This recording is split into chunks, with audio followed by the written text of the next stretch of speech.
मैं ये जरूर कह सकता हूं कि कल सीबीआई कोर्ट में जो हमारे वकीलों के सवाल थे उसका कोई जवाब सीबीआई के पास नहीं था। 14 घंटे आपने छापेमारी की, मनीष सिसोदिया के घर पे कुछ नहीं मिला, घर खोद डाला। गांव में छापेमारी की, कुछ नहीं मिला। दफ्तर में छापेमारी की, कुछ नहीं मिला। बैंक का लॉकर चेक किया, कुछ नहीं मिला। और आरोप क्या लगा रहे हैं भाजपाई? 10,000 करोड़ की रिश्वत खा ली। अरे भैया कहाँ गई वो रिश्वत? कुछ तो जमीन के कागज, कुछ तो संपत्ति, कुछ तो सोना, कुछ तो रुपया मिलता। एक ईमानदार शिक्षा मंत्री को जो दिल्ली के लाखों बच्चों के लिए काम कर रहा है, उसको आप बदनाम करने के लिए और गिरफ्तार कर रहे हैं और सिर्फ केजरीवाल की सरकार को ना चलने देने के लिए ये कार्रवाई कर रहे हैं। तो इस बात को पूरा देश और दिल्ली देख रही है। जो सीबीआई ने कल कोर्ट में रखी है बात, उसमें जो आधार बताया है गिरफ्तारी का, वो ये बताया कि एक ड्राफ्ट नोट मिला है जिसमें जो होलसेलर लाइसेंस थे उसमें 5% से 12% कमीशन किया गया।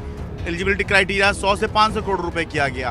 तो ये जो है गिरफ्तारी का मुख्य आधार जो है सीबीआई ने कोर्ट में बताया है। शरद जी, वो पॉलिसी सबसे पहले किसके पास गई? दिल्ली के एलजी के पास गई, जो भारतीय जनता पार्टी के द्वारा नियुक्त एलजी थे। उस पॉलिसी पर एलजी महोदय ने क्या कहा? 16-18 संशोधन कहा, ये हमें मंजूर नहीं, पॉलिसी ठीक करके लाओ। फिर से हमारी सरकार उस पॉलिसी को ठीक करके एलजी साहब के पास भेजती है।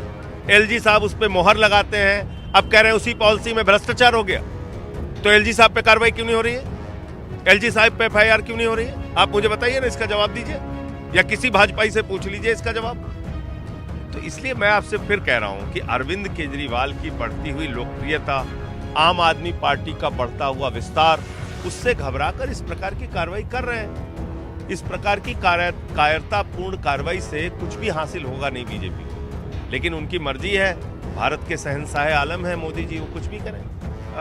दिल्ली वाले ये जरूर जानना चाह रहे हैं कि 33 में से 18 विभाग संभालने वाले मनीष सिसोदिया अगर पुलिस के सीबीआई की गिरफ्त में हैं, सत्येंद्र जैन है नहीं, 2 मंत्री अब आपके जो हैं एक तरह से अब पद पे होते हुए भी पद पे नहीं है, तो ऐसे में अब दिल्ली कैसे चलेगी? दिल्ली का बजट भी पेश करना है, सरकार कैसे चलेगी? सरकार तो मनीष ही चला रहे थे। दिल्ली अच्छे ढंग से चलेगी, उसकी चिंता मत कीजिए, और न्याय की जीत होगी। समय जरूर इस वक्त एक संकट का है, लेकिन न्याय की जीत होगी।